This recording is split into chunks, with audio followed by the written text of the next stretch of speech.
So hi, how are you today? Good, yeah. It's a very sunny day in Paris. Yes, it is. Unfortunately, we are on lockdown, so no one is allowed to go out. It's fun. It's all coming over, ending on the 11th of May anyway. Uh, we hope. We never know. Okay, so welcome to my YouTube channel. I'm so happy to have you. You are my first guest. Thanks for inviting me. It's a pleasure. Yeah. And an honor to be the first one.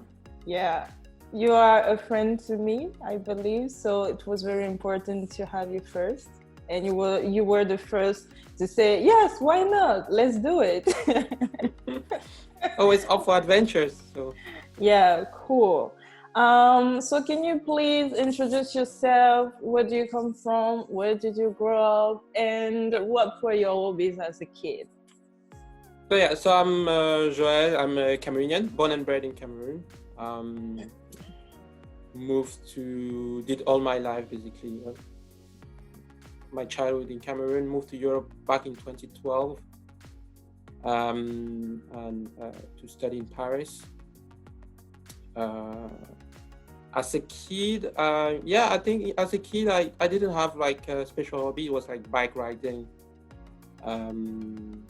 watching TV and stuff. Yeah. Nothing special. Okay, cool. So you are an INSEAD MBA alumnus, right? Yes. So can you tell us what did you decide to take an MBA, or what made you consider an MBA? So actually, I started looking for MBAs back in 2009. I was still in Cameroon at the time. I don't know how I came across the MBA thing, but what I actually like a lot about all the testimonies I've seen on MBAs was that it was like a life-changing experience. It was a career booster, and basically was putting you in kind of a different category. So back in the day, I was in École Polytechnique in Yaoundé, and then I was like, oh, this is something I would like to do post engineering school. But it took me a lot of time. Actually, I was like, oh, I will work for maybe 2 years and then do an MBA. And then it turned out that after I graduated from my first engineering school in 2011. So it took me a good 7 years to actually do that, because an MBA journey is very, very long, as you might expect, between like researching schools and then actually building up your career, because you need like to have a proper, portfolio of achievements before you are able to apply. So building those achievements means that you have to actually do stuff in real life, and they are not as straightforward as you would like them to be sometimes. Okay. So I actually did, for the reason I mentioned, career booster, and actually meeting interesting people. And I'm a very curious person as well. I'm always willing to kind of learn new stuff. So I was like, oh, I don't have a degree in finance, and finance seems like something interesting to do. So let's do an MBA. Yeah, so basically it was the curiosity who made you decide to take an MBA. Can you say that again? Sorry, I didn't. It was the curiosity that made you decide, Yeah, to take an at the MBA. beginning, like I came across the MBA by curiosity, because I was just roaming out the internet out of, I don't know, maybe boredom on a Saturday morning back in 2009. And actually the first thing that I came across was the MIT MBA. And I remember back in the days, you had like internet credit and you couldn't like spend hours. So I remember you had to like save the pages into your computer so that you could kind of go back and look at them without like spending your internet credit. It was pretty expensive. Especially in Africa. Yeah.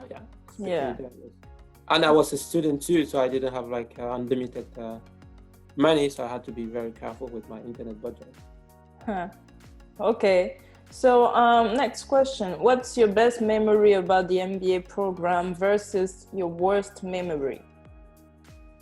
The best one. I'm trying to think. I think there's a lot of different memories, right? As you could categorize memories by the teaching. There was like a teaching experience. I think maybe the best one where you had like we had a teacher called Andre Calmont. He's a professor. He actually has a twin that teaches at Harvard MBA. So they're like a family of business school teachers, professors. Yeah. And it's an identical twin. They look exactly the same. So he had like a class. He's very passionate about like sustainability, you know, like making the world a better place. And you know, when we had the final class on I think sustainability and stuff, he almost cried. You know, I think he cried actually. It's so passionate. Yeah, it was really passionate because it was like, oh, we cannot, we have to act. We cannot like let the planet. You know, like, and the environment be destroyed by kind of, you know, like fast fashion, and that kind of, I'm pointing out fast fashion here, but it was like, you know, all the thing that business do where they treat environment as a common meaning. It's not my responsibility. So I would just like, you know, increase my money, even if it means destroying everything around me. So it was like, oh, you're business leaders. You shouldn't, you know, behave as everyone else. You should be like more, you know, like responsible. And it was almost like, you know, like very, he almost like, he cried. That was, I mean, like, and the class like stood in like standing ovation. He was like, whoa. Yeah, I can imagine. Okay, yeah, so yeah. Your worst memory then? I think the worst memory was kind of a fight, not a fight, but a disagreement I had in my study group. Okay, are you hoping to talk about it? I mean, it wasn't, to be fair, like study groups are designed for you to have disagreements. So they do that on purpose. So they actually mix people with different backgrounds, different way of working, because when you apply, you like kind of tell who you are, what kind of personality they are, and they actually try to match people that are completely different. So if your group didn't clash, then it's not a proper group. So kind of, it's a bad experience, but it's not like yeah, it's not like life-threatening kind of thing. Yeah, it's fine. So next question, in your opinion, what was the hardest step in the MBA application process? I think the hardest one, I think every step I think the least hard, I'll take the question the other way. I think every step is hard, apart from maybe from the interview. The interview is not that hard, interview stage. But it doesn't mean that you will pass it, right? It's not hard in the sense that you don't have to prepare, but it's a high stake step, but not like a high effort step. And then you have others that are like low impact or low stakes, but like very high effort. You know, like it's almost like a matrix where you have like stakes and then effort. For example, the JMath is like high effort. You have to like put in a lot of effort, but at the end of the day, I don't think the JMath won't allow you into MBA. I think the JMath will allow you not to be eliminated. You know, it's almost like you have to cross a bar to be considered, but it's not because you have 780 that you automatically get in. I have a friend, a Chinese friend of mine, who got 780 in the JMath and still like was rejected from like Stanford, Harvard, and all those schools, you know. And he was rejected from all the schools he wanted to go. So at the end, now it's like building a startup. It's not even going for an MBA, and it has like a 780 in the JMath, which is like. Do you think people have a misconception about the Africans who get into Ivy League Business School, and a misconception about the profile and also their social background? I think it's First of all, I think there's not enough African applicants. I was talking to when I did my second round interview with the MIT MBA guys. Recruitment director, it was Rod Garcia. I don't know if it's still him.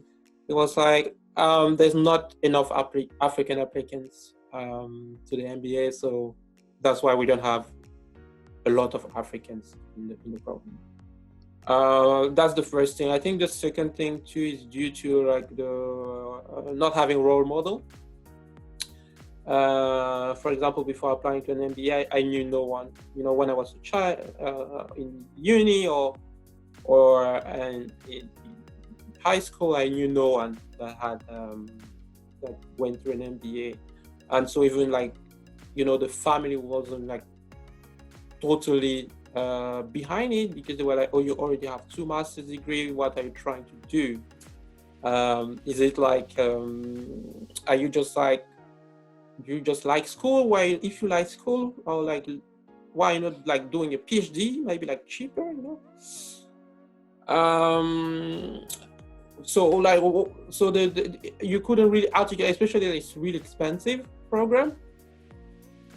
And so if you're like, your family is like, oh, you should buy a plot of land in Africa and like marry a girl, you're like, no, I need to spend like $100K on it. They're like, what? So I think that's it. And then again, the social thing, you have to spread it into 2 as well. You have like Africans that came from Africa, you know, that born and bred, did their career in Africa. You have like Africans that moved to Europe that maybe have more access to information. In their job, they probably seen people with MBAs and that kind of stuff. So I think those are the ones that, if I look at my program at INSEAD in my year, 19J, I think there's only maybe 4 people, Africans coming from Africa. Born and raised in Africa? Yeah, born and raised and did their work in Africa, like, you know, like did all their careers in Africa. All the Africans like me were like, we moved to Europe, we changed countries. You have people who were like Africans coming from Dubai, you had Africans coming from the UK, the US, but the African coming, you know, from Africa, like having just worked in Africa, they were like maybe 4, and they were like very obviously, you can imagine they're like super good profiles. Yeah, I can imagine. Yeah. Okay. And what about the number of African female? Oh wow, that's in my cohort there were 3. 3. Okay. Yeah, there were 3 in my cohort. 3 African. But actually the one of the Student Union president was one of them. So okay. Yeah. She ended up being the president of the Student Union. So it's not like the numbers. I mean, you can have a small numbers and have like a lot of impact. And again, it might come back when we were saying about the number of females. It might come back to the role model thing. Yeah. And the support of the family. And a lot of things. So out of the 3, there were like 2 coming from management consultants firm, where like an MBA is something very, I mean, you cannot go to a manager position in a management consulting firm without an MBA. That's like a prerequisite. So for those 2 ladies that were working at Bain, they've seen like everyone around them with just MBAs, you know, like female, male. So for them, and they one worked in Canada and the other one was in Nigeria. So it wasn't like so they've seen like role model. Yeah. And one was in couple with the McKinsey guy. So that's why I think like very supportive husband, you know, to kind of push you to go. Yeah. Okay. So I think it comes down to seeing people around you, seeing the impact of it, because like you can hear about an MBA, but If you hear about it, but it doesn't resonate with what you're trying to do, then you won't go for it. And again, and as well, if you want to the support of the family, and especially if you're in a couple, the support of your partner, not just for the program, but after as well. Because once you're in the program, the opportunities, like recruitment period and stuff, even with your professional lives, and then you have this super role. Let's say you can enter, if your dream is to enter Bain or McKinsey, and they say, oh, the most interesting office, or like the one that recruited the most is like in Panama, and your partner is like, I'm never going to Panama, then that's it. Yeah, that's it. Well, next question. What would you be your advice to Africans who wants to get into MBA programs? Yeah, I think my advice is to try to be, you have to think about what's your unique selling point, kind of thing. You have to think about what are you bringing, like what makes you unique, and then you have to kind of like cultivate it, because in an MBA what they're looking for is not just, you're not coming in an MBA just to take network, take information, take like other stuff. You are there as well to bring something. You're bringing something to the community. It can be in a lot of ways. You can bring, some people bring a special knowledge in a very specific industry. You can be like a very renowned tax lawyer, or tax lawyer of construction firm in like very, very niche, meaning that if in class there's a case study and it's about like tax laws in construction, whatever, you'll be the one that will because case study basically is people contributing their experience. There's no like right or wrong answer. There's not one answer. It's like how you build it as a class. So if you have that unique experience, then you can bring it. And it can be, I'm taking that, but it can be you bring in something unique in the social side. But again, you have to prove it in your application. Right? You cannot just write in your application, "Oh, I'll be like the one putting people together." You have to kind of back it up with some claims of what you did. I don't know, maybe you in your previous life or in your uni, you were like the president of the social club. I don't know what, and you organized like a mega party. That's an example. So what I want to say, like, you have to stand out. You have to stand out. You have to do something that has impact and that kind of differentiate you from your peers. Yeah.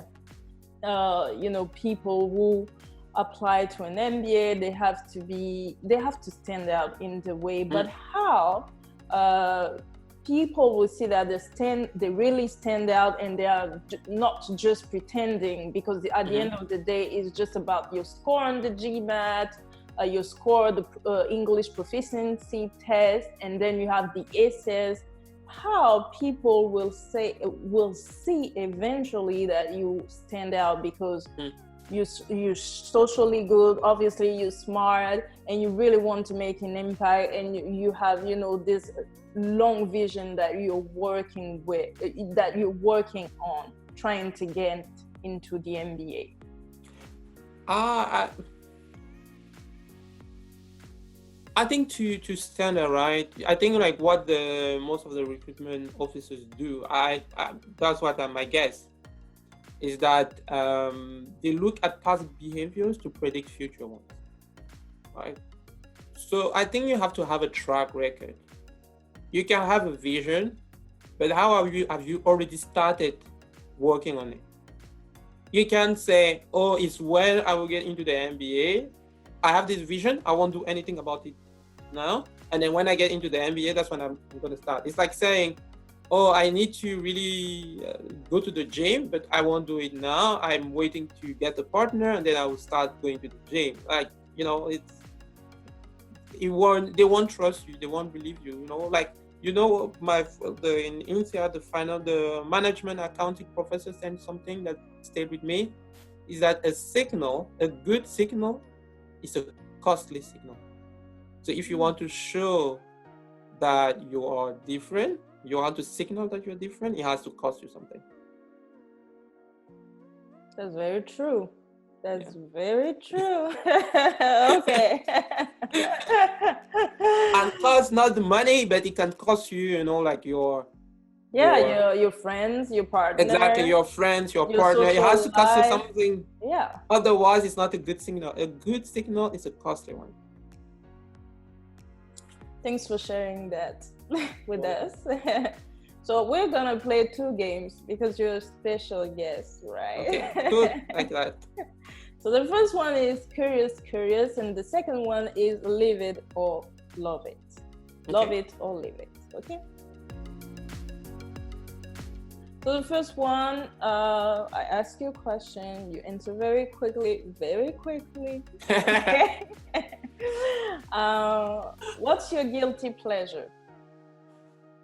My guilty pleasure is sometimes when I'm like really bored, watch reality TV.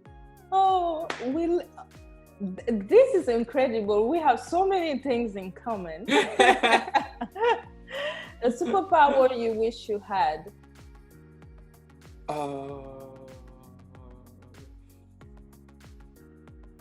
I don't know.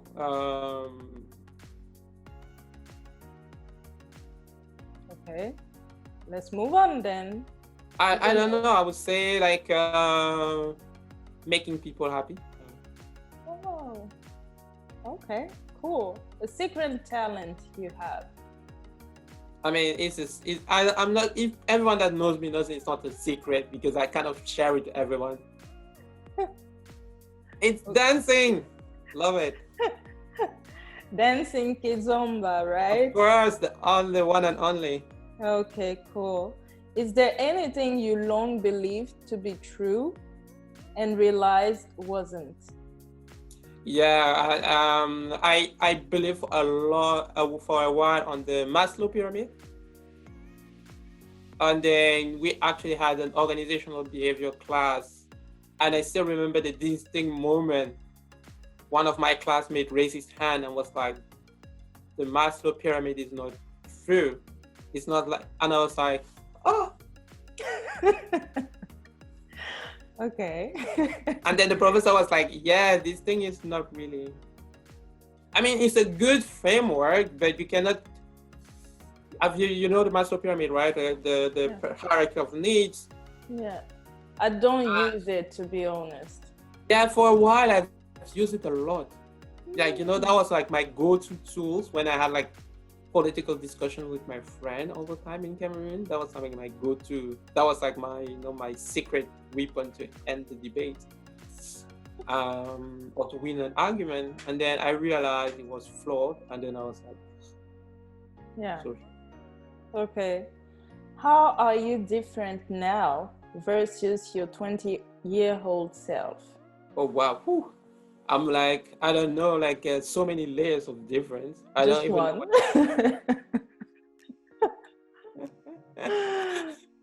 so many layers of difference. I think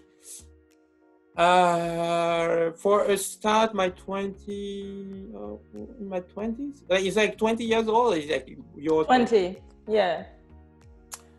Oh yeah, 20. Well, yeah, very different.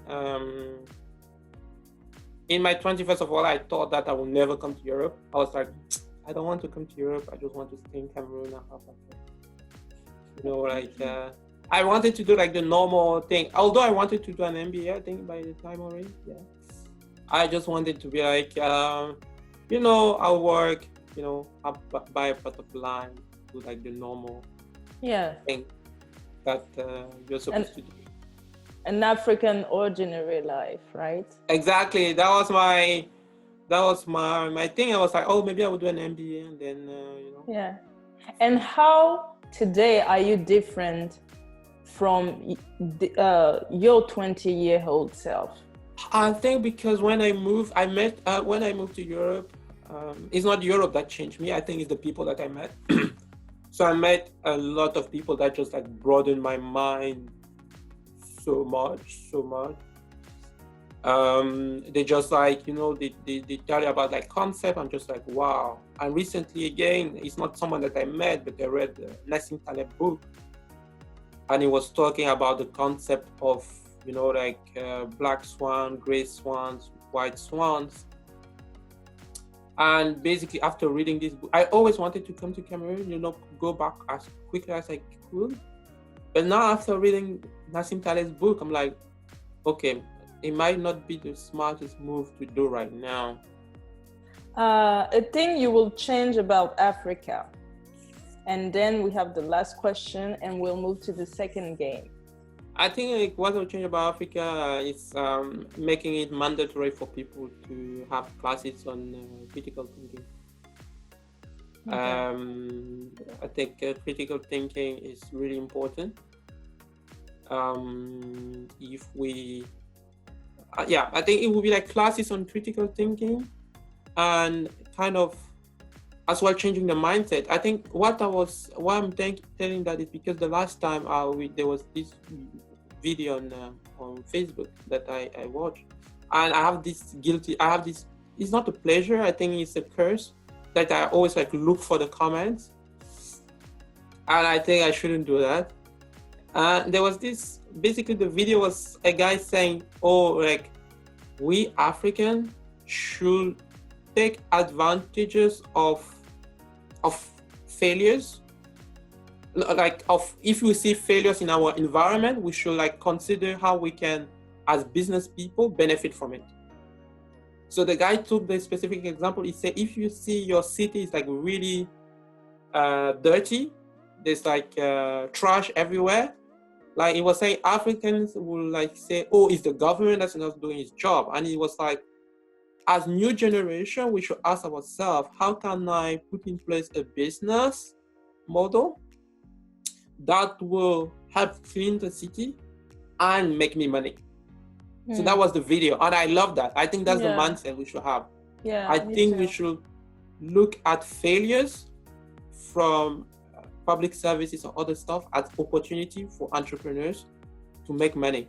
But it's hard because you need to invent new business model. You cannot just say, I'll sell it because no one wants to buy it. Trash, whatever. And I look at the comment and I was someone that was like, you are crazy. It's the role of the state to clean the city. And I was like, oh. Yeah. So it's better for you if you don't read comments. Okay. And yourself, so Joel Tamandjo, in 10 years. Oh, wow. Right now I'm working on a secret project. And let's hope in 10 years it changed the world. Okay. Next game, so it's love it or leave it. Basically, I will give you some scenarios, and if you like it, you say love it, and if you dislike it, leave it. Okay. Sundresses season. What? Can you say that again? Sundresses, so when girls wear sundresses during summer. Yeah. No. Leave it. No, because I'm more like a person's face. Okay. Than a curved face, like a curved person. So I like pretty faces, and I can see them in winter too. So. Okay. Cool. Botox and body enhancements. I mean, if it makes the person happy. Love it or leave it? I mean, yeah, love it. Okay. I mean, it's not me. It's not like I'm gonna do. Who knows? Who knows? Who knows? Who knows? Maybe in 10 years I'll do something. Couple workout sessions at the gym. Couple workout session? Yeah, at the gym. I don't know. I'll say love it. I don't have like a. Trap music. Oh, leave it. peanut sauce with fried plantains. Ooh, love it. Receiving long text messages.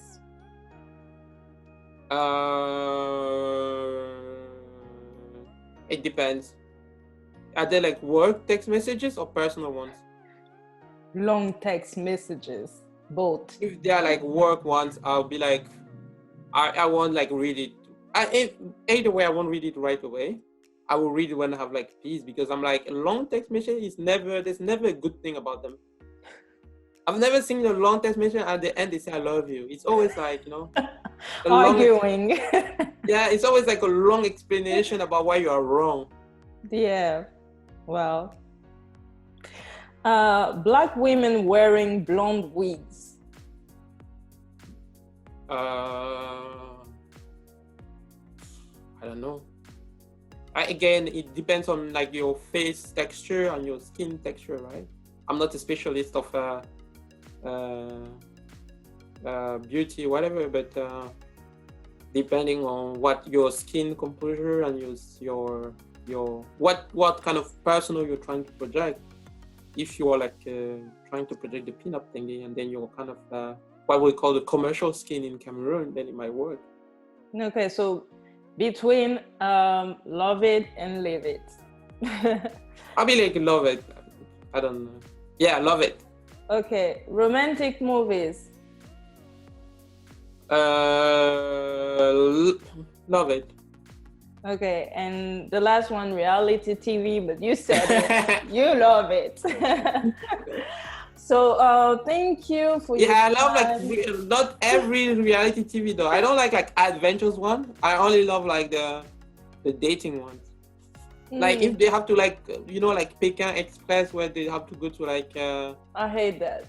I hate French reality TV. I was like, boring. No, I don't want to see this type of thing where they like have to find treasures or they have to like survive in an island. I don't want that. This is like, I want like a fun, like light, like you don't have to think. I can put it in the background and even start like working. Yeah, so you should watch, for example, Real Housewives of Atlanta. Or no, they fight too much. I want love. You should. I don't know. Oh, there is a good show actually. I can't believe my friends are gonna watch this video. I think you should watch a TV show called Love Goals. It's on TV. The Oprah Winfrey channel.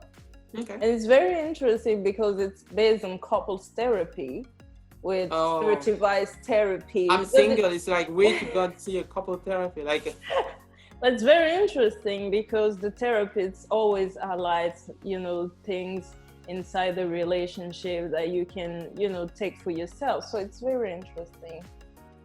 Okay. Yeah. So can you tell us where we can find you on social media? So I'm on Instagram, Facebook. Hope I don't have Twitter or TikTok or Snapchat. Okay. I'm old school. Okay. Stopping cool. at Facebook and Insta. Well, that's and it's enough. My name is Joel Tamandjo. Nothing. I don't have like a extravagant one like beautiful 2000 and or whatever. Okay, cool. So thank you for your time, and yes, you're so funny. It's always fun to have a conversation with you, and yes, I hope that you will come back to my YouTube channel. I mean, it was a great time. Love speaking with you as well, and all the best to your channel. Hope in 10 years we'll look back at it and be like, wow, this was an incredible moment. Well, I hope so too. Okay. Thank you.